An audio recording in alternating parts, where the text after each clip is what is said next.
True IAS and PCS में दोस्तों आप सभी का स्वागत है। हम लोग कंटिन्यू करते हैं अपनी पीटी 365 की डिस्कशन को और बात करते हैं इस लेक्चर के बारे में। इस लेक्चर में यूसीसी के बारे में, यूनिफॉर्म सिविल कोड। देखो, यूनिफॉर्म सिविल कोड अक्सर न्यूज़ में रहता है। यूपीएससी 2 से 3 बार इसके बारे में मेंस में भी क्वेश्चन पूछ चुका है और ये टॉपिक लाइमलाइट में रहता ही है। यूसीसी कोई ऐसा आज की चीज़ नहीं है, आज़ादी से पहले की चीज़ है। ठीक है, बेसिकली ये वाला क्राइटेरिया के ऊपर डिस्कशन क्यों होती है और सवाल ये भी उठता है कि आज तक ये कभी आइडिया इम्प्लीमेंट क्यों नहीं हो सका। देखो, सबसे पहले शब्दों को तोड़कर सीखते हैं और जानते हैं इसके बारे में। यूनिफॉर्म सिविल कोड यानी कि बेसिकली ये कोई ना कोई चीज़ सिविलियन से रिलेटेड है, जनता से रिलेटेड है, सिटीजन से रिलेटेड है।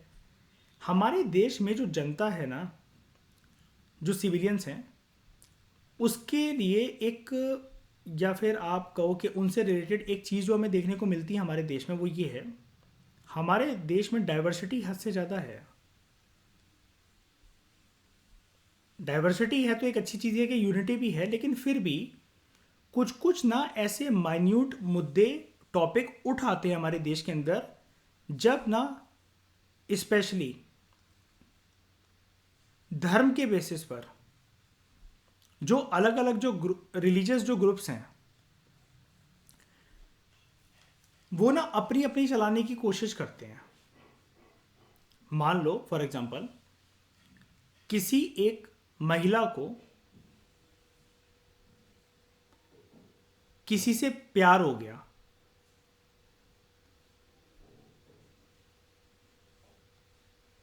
वो लव मैरिज करना चाहती है और वो जो पर्सन है वो किसी दूसरे धर्म का व्यक्ति है। अब इसके लिए हो सकता है कि समाज विरोध करे, ये करे, वो करे, ठीक है, लेकिन जो ओरिजिनल उसका परिवार का जो धर्म है, हो सकता है वो एग्री कर जाएं। लेकिन यही अगर वो किसी और धर्म से हो तो हो सकता है हमारे देश में उस धर्म के लोग दूसरे धर्मों में शादी ना करने के लिए मानते हो। तो हमारे देश में एक ये डिबेट उठी थी कुछ साल पहले, आज़ादी से पहले भी, आज़ादी के बाद भी, कि देखो हमारे देश में अगर हम ये बोलते हैं कि सारे लोग एक तरीके के हैं, सारे लोग एक ही तरीके के रूल्स एंड लॉज से गवर्न होते हैं, सेंट्रल गवर्नमेंट जो भी लॉ बनाती है वो स्टेट गवर्नमेंट के ऊपर, राज्यों की सरकार के ऊपर एक सिमिलर तरीके से लागू होता है, तो फिर सिविलियंस की रोज़मर्रा के जीवन में जो जीवन के अहम इश्यूज जो होते हैं, तो उसमें फिर अलग अलग लोग अपने धर्मों के अनुसार डिसीजन क्यों लेते हैं। फिर उन धर्मों के धर्म के जो रूल्स एंड लॉज हैं उसमें भी तो एक कॉमनैलिटी लाई जा सकती है, ताकि सारे लोग अपनी शादी को लेकर, डाइवोर्स को लेकर, एडॉप्शन को लेकर, प्रॉपर्टी सिर्फ लड़कियों को दी जानी है किसी परिवार के अंदर या फिर बेटों को ही दी जानी है, या फिर दोनों में इक्वली बटेगी।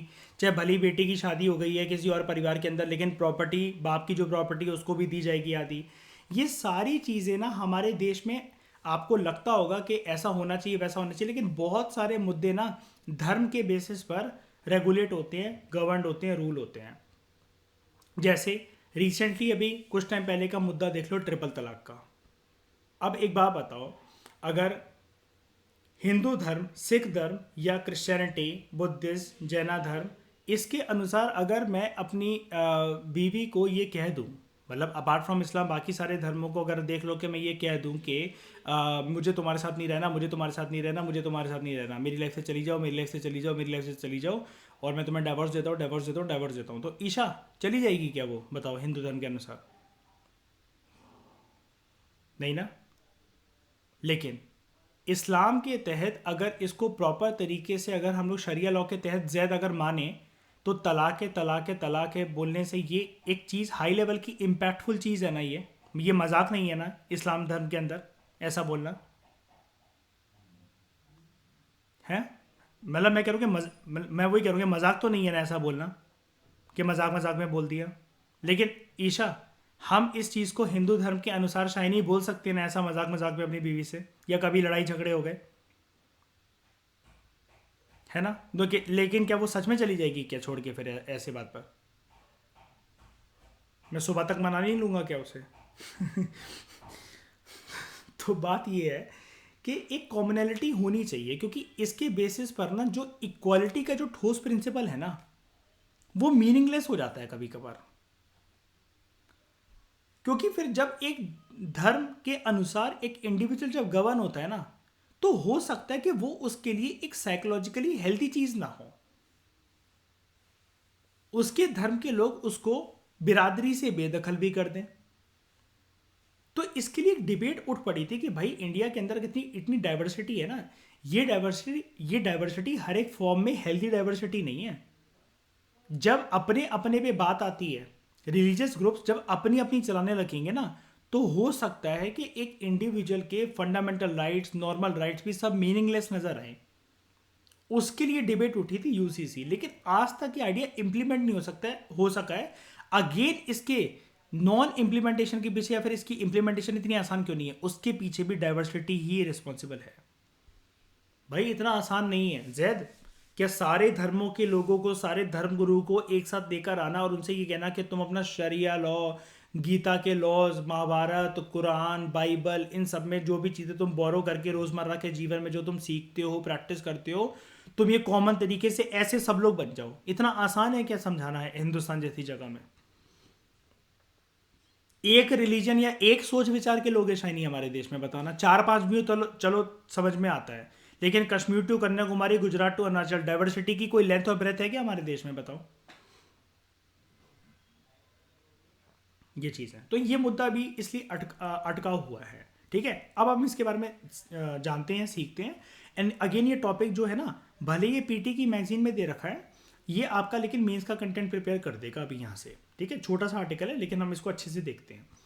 हुआ क्या, सबसे पहले जानते हैं ये अखबार की सुर्खियों में क्यों था। एक प्राइवेट मेंबर जो बिल है, अच्छा प्राइवेट मेंबर बिल क्या होता है, इसको कौन पेश करता है? जो कि एमपी तो होता है वो पर्सन, लेकिन क्या नहीं होता? हाँ, नॉन मिनिस्टर। वो मिनिस्टर नहीं होता। जैसे एक प्राइवेट मेंबर बिल का मुझे एग्जांपल देना अगर मैं आपसे बोलूं, अमित शाह ने एक बिल प्रेजेंट करा सॉरी, और एक राहुल गांधी ने बिल प्रेजेंट करा, तो किसका जो बिल होगा हम उसको प्राइवेट मेंबर बिल कहेंगे? राहुल गांधी जी का। और अमित शाह अगर कोई बिल लेकर आ रहे हैं तो उनके बिल को क्या कहेंगे? Government bill. ठीक है, titled UCC in India bill 2020, इसका ये नाम था, UCC in India bill 2020। It was introduce इन राज्यसभा। ठीक है, सबसे पहले जानते हैं यूनिफॉर्म सिविल कोड के बारे में। यहाँ पर बेसिकली क्या है, ऐसा माना जाता है, ये आइडिया अभी तक फुलफिल नहीं हो सका, मैं बार बार बोल रहा हूँ आप लोगों को जो पहली बार सुन रहे हैं यूसीसी के टॉपिक को। Same set of civil laws, मैंने बोला ना सिविलियंस के लिए, मैंने शुरू में ये चीज़ क्लियर कर दी, जनता के लिए ये है, जो कि एप्लीकेबल होंगे to all the citizens of India. किस मैटर में भाई, किस मैटर में? उनके पर्सनल मैटर्स में। पर्सनल मैटर्स क्या होता है, मतलब क्या वॉशरूम में सेम तरीके का टॉयलेट पेपर होगा सबके घर में? नहीं ना। वो पर्सनल मैटर्स क्या हैं उसकी डेफिनेशन जान लो। नंबर 1, शादी, तलाक, कस्टडी। कस्टडी किसकी? बीवी को पकड़ के थाने बिठा लिया किसी की, किसकी कस्टडी भाई? किसकी कस्टडी शाइनी है ये? बीवी ने हस्बैंड को बंद करवा दिया 100 नंबर कॉल करके,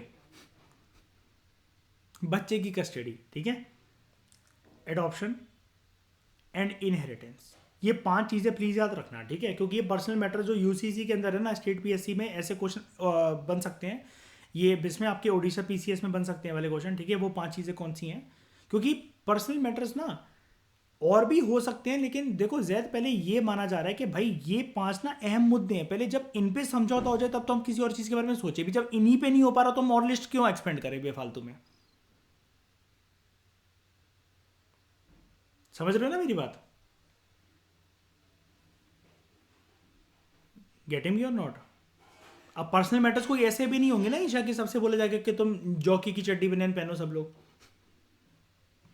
ये नॉर्थ कोरिया के अंदर थोड़ी ना, अगर वो मोटा होता यहाँ पर तो चलो समझ में भी आता कि जैद वो तो एक दिन में करवा देता सबसे फॉलो। ठीक है, हमारे देश में लेकिन डेमोक्रेसी की परंपरा को कायम करते हुए, उसकी इज्जत करते हुए, हमें ये सब चीज़ें आपसी सहमति से लानी है, ना कि बाय फोर्स और कर्जन। अब जैद क्या रोड पे खड़े हो जाओगे आप तलवार लेके लाहौल विला वक्त करने के? कैसे फॉलो नहीं करोगे यूसीसी को, बताओ? ऐसे फॉलो करवाओगे देश में? कल को कलेक्टर बन गए तो मतलब ये कहोगे कि जो ऐसे कॉमन तरीके से सिविल लॉज को फॉलो ना करे, इरिस्पेक्टिव ऑफ द धर्म, गोली मार देना सबको, ये बोलोगे अपने ऑफिसर्स को? ऐसे नहीं हो सकता यूसीसी का आइडिया। क्यों? क्योंकि यूसीसी के आइडिया को इम्प्लीमेंट करने के लिए शाइनी जागरूकता अपने मन के अंदर से आनी चाहिए, ना कि किसी डर की वजह से। एग्री? और हमारे देश में एक यूसीसी में सबसे बड़ी बाधा क्या है कि जो हमारे धर्म से जुड़े हुए जो लॉज है ना, वो इस प्रकार से फॉलो होती हुए आए हैं कि उनमें अगर कुछ कमियां या खामियां हो भी ना, तब भी वो जस्टिफाइड लगते हैं हमें। और फिर एक और चीज़ होती है, अगर सरकार फिर उनको छेड़ने की कोशिश करे, जैसे ईशा ट्रिपल तलाक को जब सरकार ने हटाया, इसको आई थिंक वो भी बोलते ना जय तलाक बिद्दत, इसी का नाम होता है ना। हाँ, तलाक बिद्दत जब इसको हटाया, तो अब ये चीज़ ये देखा गया कि ईशा के किसी भी शौहर को ये राइट नहीं है कि बस आपने 3 बार तलाक बोला और फिर आपकी बीवी को आपका घर छोड़ के मतलब जाना पड़ रहा है, ठीक है, एंड फिर आप उसको बाद उसको मेंटेनेंस भी नहीं दे रहे, वो भी नहीं दे रहे, बहुत सारे इश्यूज थे। लेकिन फिर बहुत सारे लोग किस बात पे चिढ़ गए इसमें कि जो सरकार है वो मुसलमान धर्म को छेड़ने में लगी हुई है, प्रवोक करने में लगी हुई है। अब कोई चीज़ अगर हेल्दी वे से प्रमोट करी भी जाए ना, तो हमारे देश में क्या है कि धर्म का एंगल एक बहुत बड़ी बाधा बन जाता है। एग्री करते हो सब लोग इस चीज़ से? अच्छी चीज़ के लिए जैसे करा जाए ना, तो लोगों को ये लगता है कि हमारे धर्म को टारगेट करा जा रहा है। होता है ना, ये चीज़ है। तो जो प्रोविजंस हैं for UCC, it comes under article 44, यानी कि ये डीपीएसपी का पार्ट है। और अगर ये डीपीएसपी का पार्ट है, तो क्या आप सुप्रीम कोर्ट में जाके इसको ये बोल सकते हो कि इसको इंप्लीमेंट करवाओ, ये करवाओ? बताओ डीपीएसपी की चीज़ें कैसी होती है, एनफोर्सिबल और नॉन एनफोर्सिबल? नॉन एनफोर्सिबल है ना। तो ये देखो यहाँ पे लिखा हुआ है, they are non justiciable and non enforceable part of the constitution. कौन? यूसीसी। और एक और बात याद रखना, जो भी ये पर्सनल लॉज होते हैं, पर्सनल लॉज किसके? अलग अलग धर्मों के अंदर जो आते हैं, it comes under concurrent list. एक ये देखो, यूपीएससी ना कभी भी धर्म के मुद्दों को प्रीलिम्स के अंदर नहीं पटकता है। यूपीएससी इस चीज़ का बहुत ख्याल रखता है, पता है। कभी भी वो ना ऐसे धार्मिक मुद्दों की बात कर रहा हूँ मैं, हाँ, टेम्पल की लोकेशन वगैरह, जैसे 64 योगिनी के बारे में उसने पूछा कि पार्लियामेंट का स्ट्रक्चर इससे तो बोरो करा गया है, ये सब चीज़ें वो पूछ लेते हैं। लेकिन धार्मिक मुद्दों का क्वेश्चन ना प्रीलिम्स और मेंस के अंदर पूछना वो अवॉइड करते हैं। इतना नैरो माइंडेड तरीके से क्वेश्चन नहीं पूछते हैं। लेकिन एक ये क्वेश्चन आपको देखने को मिल सकता है कि पर्सनल लॉज जो है, क्योंकि यहाँ पर कोई धर्म की बात तो हो नहीं रही है, पर्सनल लॉज जो है ये किसका पार्ट होते हैं हमारे देश में? यूनियन लिस्ट, स्टेट लिस्ट या कंकरेंट लिस्ट? तो आंसर है कंकरेंट लिस्ट। अगर ये कंकरेंट लिस्ट का पार्ट है, तो इससे आप क्या समझते हो दोस्तों? Very good. यूनियन गवर्नमेंट और स्टेट गवर्नमेंट दोनों उस पर लॉज बना सकती हैं, है ना। उसके बाद हिस्टोरिकल बैकग्राउंड देखते हैं यूसीसी का। क्या ये नया मुद्दा है कि आज़ादी के बाद का मुद्दा है? बहुत पुराना मुद्दा है। प्री इंडिपेंडेंस 1840 से इसकी शुरुआत होती है। अंग्रेजी हुकूमत ने एक रिपोर्ट के बेसिस पर यूनिफॉर्म लॉज इस्टेब्लिश करे थे for crimes, evidence and contract. उस रिपोर्ट का नाम था लेक्स लोकाय रिपोर्ट। इसको कई लोग लेक्स लो की रिपोर्ट भी बोलते हैं, जो मर्जी बोलो, प्रोनाउंसिएशन कोई मैटर नहीं करती। लेक्स लोकाय रिपोर्ट या लेक्स लो की रिपोर्ट। लेकिन पर्सनल लॉज जो थे ना हिंदूज के और मुस्लिम्स के, they were intentionally left to them only, कि वो लोग इस पर खुद वो डिसाइड करेंगे। आप मुझे एक बात बताना, मजाक देखो ईशा, 1840 के अंदर जब ये चीज़ बोली दी गई कि हाँ भाई एक यूनिफॉर्म लॉज आ रहे हैं क्राइम, एविडेंस और कॉन्ट्रैक्ट के लिए, लेकिन जो पर्सनल लॉज होंगे हिंदूज और मुस्लिम के लिए वो नहीं पे छोड़ दिए गए, तो ये कहीं से शुरुआत तो चलो ठीक है ये थी यूसीसी की, लेकिन उस टाइम पर मेजर कम्युनिटीज़ कौन सी थी इंडिया के अंदर? कौन सी डोमिनेटिंग कम्युनिटीज़ थी बताओ? हिंदूज और मुस्लिम्स ही तो थे, है ना। तो जब उन पर छोड़ दिया गया, तो यानी कि मतलब सपने दिखा के दोबारा खींच लिया गया, ऐसी चीज़ थी ये, ठीक है। मतलब कुछ भी नहीं हो सका यूनिफॉर्म लॉज पे 3 मैटर्स में, क्राइम, एविडेंस और कॉन्ट्रैक्ट, ठीक है, इसके अलावा कुछ भी नहीं। फिर क्या हुआ? ज़माना आगे बीतता है। आज़ादी से लगभग 6 साल पहले 1941 में गवर्नमेंट ने एक B N Rau committee form करी, जिसमें उन्होंने हिंदू लॉ को कोडिफाई कर दिया और सारी महिलाओं को with in the Hindu fold religion equal अधिकार दिए। और क्या ये इक्वल अधिकार की बात इनहेरिटेंस के लिए भी करी गई होगी क्या? बाप की प्रॉपर्टी, वसीयत, ये भी मिलनी चाहिए। हाँ जी। आज़ादी के बाद की बात देखते हैं। कॉन्स्टिट्यूंट असेंबली के अंदर एक जो sub committee on fundamental right जो बनी थी, जिसको हम लक्ष्मीकांत में अक्सर पढ़ते रहते हैं, जिसको चेयर कर रहे थे सरदार वल्लभ भाई पटेल जी, इन्होंने ये बोला कॉन्स्टिट्यूंट असेंबली में डेट यूसीसी सिक्योर करना ना, it is not with in the scope of मौलिक अधिकार, फंडामेंटल राइट्स के स्कोप के अंडर नहीं आता यूसीसी, क्योंकि ये उस टाइम पर समझ गए थे कि देखो ज़माना भी है नहीं यूसीसी को लाने वाला। सरदार वल्लभ भाई पटेल का ओपिनियन जब उनसे पूछा कि उन्होंने बोल दिया कि भाई अभी मौलिक अधिकारों के साथ साथ ये यूसीसी के आइडिया को लाना बहुत इम्प्रैक्टिकल चीज़ है, अभी इंडिया इसके लिए रेडी नहीं है।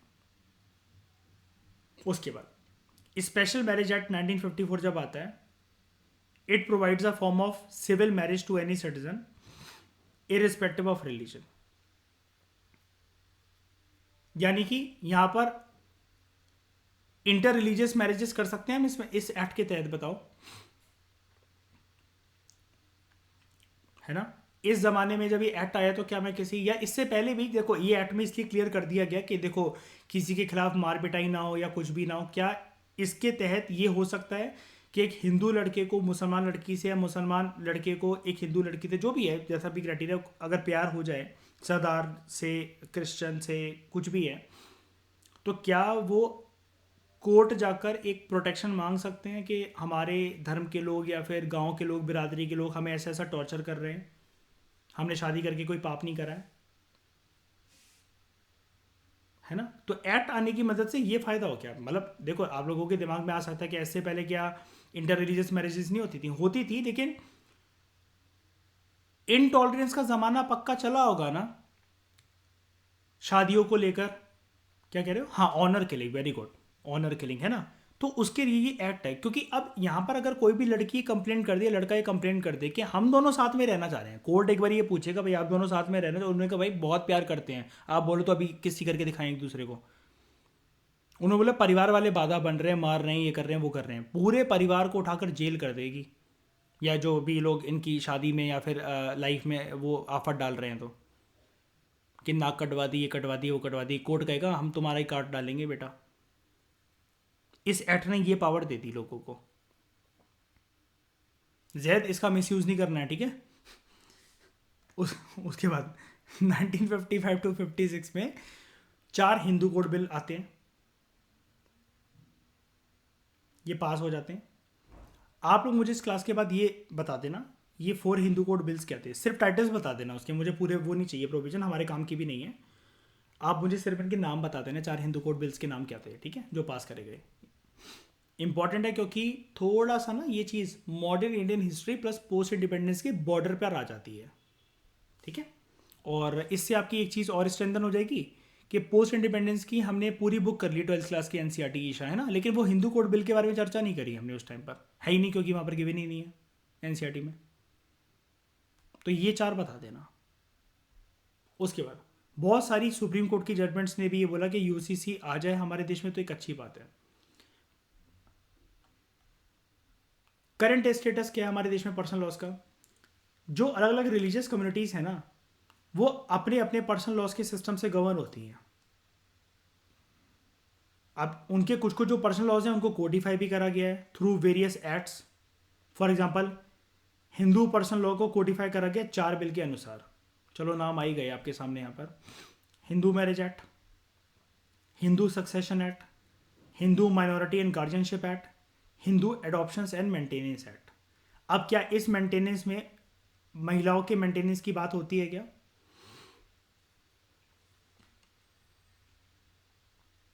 बताओ। नहीं, अगर जैसे मतलब मान लो किसी ने तलाक दे दिया, जैसे शाहबानो केस आप लोग जानते हो, उसको तलाक दे दिया गया था तो उसने मेंटेनेंस मांगी थी। मेंटेनेंस समझते हो ना कि खर्चा पानी, मतलब हम, मैं तो कुछ कमा नहीं रहा, मैं तो कुछ कमा नहीं रही, तो इतना मतलब ऑब्वियस ही बात है, हस्बैंड तो नहीं, लेकिन वाइफ एक मांगी कि खर्चा पानी, तो ये हो सकता है क्या, है ना। और मतलब मेंटेनेंस इस वजह से भी ना, एक वाइफ ये भी कह सकती है ना कि बच्चा तो चलो कोर्ट से बोल सकती है कि सर जी आपने बच्चा तो दिलवा दिया मुझे, लेकिन काम धंधा अभी मैं बाहर जाके नहीं कर सकती, नहीं ढूंढ सकती, तो पति ही खर्चा दे इस चीज़ के लिए, तो कोर्ट बांध सकता है ना महीने के पैसे पति के, जो बच्चे तक पहुंचेंगे, बच्चे की रखवाली देखभाली के लिए पहुंचेंगे, ये चीज़ है। और हिंदू हिंदू टर्म हम लोगों ने सीखा था अब इसमें लक्ष्मीकांत के अंदर, it is a broader category जिसमें सिख, जैन्स, बुद्धिस्ट एंड जो अम्ब्रेला टर्म है हिंदूज, जनरल हिंदूज, वो आते हैं, ठीक है। और कुछ कुछ जो सर्टेन एस्पेक्ट्स हैं मुस्लिम पर्सनल लॉज के, they are expressly recognize in India such as Shariat या Sharia application act and dissolution of Muslim marriages act, ठीक है। और उसमें से एक चीज़ को हटा भी दिया गया है, जो कि क्या है, क्या है अभी रिसेंटली जो हटा था, ट्रिपल तलाक, ठीक है। अब हमारे देश में कुछ सेकुलर लॉज भी हैं, लाइक स्पेशल मैरिज एक्ट, जिसके अंतर्गत इंटर रिलीजन मैरिजेस जो हो सकती हैं, आप दूसरे धर्म के लड़के लड़कियों से शादी कर सकते हो। गार्जियंस एंड वार्ड्स एक्ट, जो कि राइट्स एंड ड्यूटीज स्टैब्लिश करते हैं गार्जियंस की, ठीक है, जिसे कोर्ट ने मान लो परमिशन दे दी कि किसी को आप रख सकते हो, उस बच्चे की देखभाली कर सकते हो, वो कर सकते हो। तो ऐसा नहीं कि आपने वो बच्चा रख लिया, उसको जाकर शाइनी बांग्लादेश बेचा जाकर, ठीक है। Goa at present is the only state in India with UCC. ये अक्सर आता रहता है ना करंट अफेयर में, आज की न्यूज़ नहीं है, बहुत घिसी पिटी न्यूज़ हो गई है अभी, ठीक है। अब ये गोवा में हुआ क्या था इस बार, ना पीटी 365 ने इसका बैकग्राउंड दिया है थोड़ा सा। आप लोगों को याद है हाल ही में हमने जब पोस्ट इंडिपेंडेंस का वो चैप्टर खत्म करा, तो मैंने आपको बताया था कि पूरे देश जब आज़ाद हो गया तो ये देखा कि गोवा में पोर्चुगीज रह गए थे, है ना, और वो जाने को तैयार नहीं थे, अपनी खुद की सरकार चलाकर वहाँ पर रह रहे थे। याद है वो एल्फोंसो डी एल्बुक्वेर्क्यू के टाइम पर वो आए थे, तो पोर्चुगीज सिविल कोड आया था उस टाइम पर। मतलब जब ये गोवा वगैरह आए तो पोर्चुगीज सिविल कोड आया एक टाइम पर वहां पर, एक टाइम पर गोवा में, साल था 1867। और ये वहां पर ना सरकार ने, जब गोवा को, भारत की सरकार ने आर्मी की मदद से जब गोवा को वापस ले लिया, पोर्चुगीज को यहाँ से भगा दिया, लेकिन फिर भी इस पोर्चुगीज सिविल कोड को वहां से डाइल्यूट नहीं करा। 1961 में जब गोवा को लिया गया तब भी डाइल्यूट नहीं करा गया।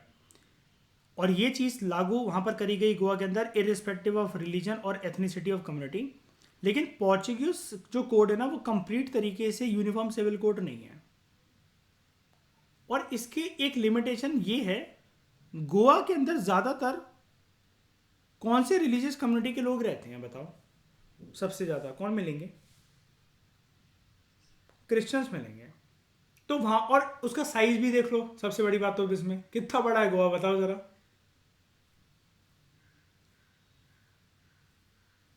कितना बड़ा है गोवा, कोई भी साइज नहीं है उसका, है ना। क्या है, क्या कह रहे हो ईशा, सबसे छोटा स्टेट। तो एक बार बताओ, इसलिए कहा गया है कि यहाँ पर ये जो पोर्चुगीज कोड है तो कंप्लीट तरीके से यूसीसी नहीं, क्योंकि इंप्लीमेंटेशन की फॉर्म में भी नहीं दिख सकता ना यार वो हमें। डाइवर्सिटी का एंगल क्या गोवा में बहुत ज़्यादा है बताओ, धार्मिक मुद्दे बहुत घूम रहे हैं वहाँ पर। उसके बाद important supreme court judgements in the context of UCC, Shah Bano case, इसको हम पढ़ेंगे। हमारा 9 चैप्टर रह गया है पोस्ट इंडिपेंडेंस में से, उसमें हम पढ़ेंगे बाबरी मस्जिद एंड शाह बानो केस के बारे में, ठीक है। 1985 में केस आया था। पार्लियामेंट ने यहाँ पर ना बेसिकली ये बोला था कि लक्ष्मण रेखा जो है ना, parliament should outline the contours of a common civil code. Supreme court ने बोला, सॉरी, ये पार्लियामेंट को, कि आप ना एक लक्ष्मण रेखा बनाओ पूरी की पूरी एक कॉमन सिविल कोड को लाने की, क्योंकि इसकी वजह से एक नेशनल हार्मनी और कानून की नज़रों में जो सब इक्वल होंगे, ये चीज़ इंश्योर करी जा सकती है। फिर उसी साल, सेम साल 1985 में एक और केस आता है, miss Jordan Diengdeh versus S S Chopra case. यहाँ पर सुप्रीम कोर्ट ने बोला कि हमें एक यूनिफॉर्म कोड बनाने की ज़रूरत है फॉर मैरिज एंड डिवोर्स। उसके 10 साल बाद 1995 में एक केस आता है, सरला मुदगल केस, जिसमें सुप्रीम कोर्ट ने रीआइटरेट करा डैट पार्लियामेंट को ज़रूरत है एक यूसीसी फ्रेम करने की, जिसकी वजह से हमारे देश में डाइवर्सिटी एक यूनिटी की फॉर्म में देखें, नेशनल इंटीग्रेशन हो सके, और ये जो अलग अलग धर्मों के बीच में या फिर जो भी लोगों के विचारों के बीच में जो आइडियोलॉजिकल कॉन्ट्रडिक्शंस हैं, इसको टाला जा सके, एटलीस्ट 5 मैटर में तो टाला जा सके, मतलब कॉमनैलिटी दिखे हमें। कौन कौन से हैं वो 5 मैटर? ये marriage, divorce, custody, adoption, inheritance. कोई दिक्कत समझ में आया? ठीक है। किसमें? कस्टडी और अडॉप्शन में ये होता है कि जैसे मतलब मान लो कि किसी एक को कस्टडी दे दी गई, माँ बाप में से किसी एक जन को कस्टडी दे दी गई। एडॉप्शन ये है कि आप अडॉप्ट कर रहे हो चाइल्ड को। वही वाली बात मैंने अभी कही ना कि अडॉप्ट करने के बाद ऐसा नहीं है कि शाइनी क्या धंधा नहीं करना है इसका, कि बच्चे को उठा उठा के अडॉप्ट कर करके मैं बहुत अच्छी माँ बनूंगी, मुझे बच्चों से बहुत ज़्यादा प्यार है। छोटे छोटे बच्चे उठा लिए और शाइनी दे आई उनको बांग्लादेश में। ठीक है, तो इस डिस्कशन में दोस्तों फिलहाल इतना ही। Thank you very much for discussion.